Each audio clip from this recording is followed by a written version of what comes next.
Yo, yo. Man, exciting fights this weekend, but more importantly, the fight that we were all excited about seeing was Cody Garbrandt versus Rob Font. Now, we know this is the number 3 bantamweight versus the number 4 bantamweight, so it was going to be an exciting fight.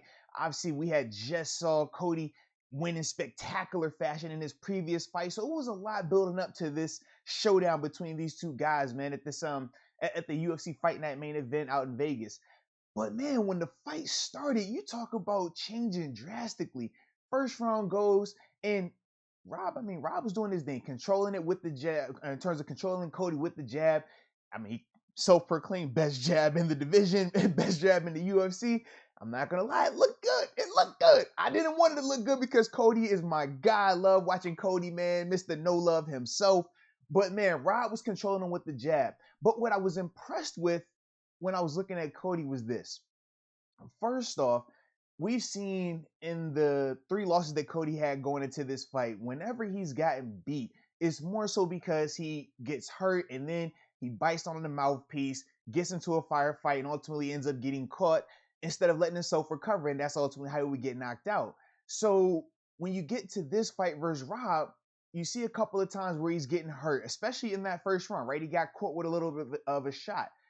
And you're wondering, okay, are we going to see bite down on the mouthpiece, firefight, Cody get in trouble? What is he going to do? The improvement that he did show is this, right? Step back, got some space, but then he went to his wrestling, which was very impressive, man. He took Rob down a couple of times in that first period, and that ultimately made it, a little bit closer of a first period in terms of who you wanted to give it to. Me personally, I'm biased. I wanted to give it to Cody, but we obviously know what the judges did. They thought that Rob won that, and I can't fault them for that. But after that, that's when everything shifts in this fight. Rounds 2, 3, 4, and 5, you just see almost as if Cody is gassed, like he was tired from the wrestling. I thought it for a little while that maybe he was hurt because I saw him take a couple of body shots and he was, really just showing it on his face that, he was in pain. So I thought maybe it was that. But as a whole, man, you got to tip your cap to Rob. He just outclassed him.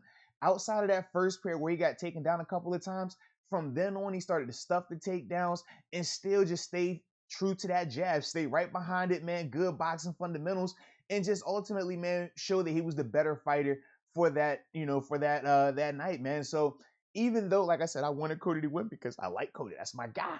I could totally appreciate Rob getting the job done, man. So that's another division though that's exciting as well, man. There's still a lot of things that are going on, in that bantamweight division. So hopefully both of those guys get back healthy, man. Keep their fighting, keep it going on because I know what was it, Rob? He just got suspended. I think it's gonna be 6 months just medically from the fight, just the battering, the bruising and things like that, man. So he's gonna be out for a little while, but hopefully they get back out there, man, so we can see some more of these fights and keep these things going, man. But let me know what y'all think about that fight, man, and more so that bantamweight division, man. What you want to see happening going forward.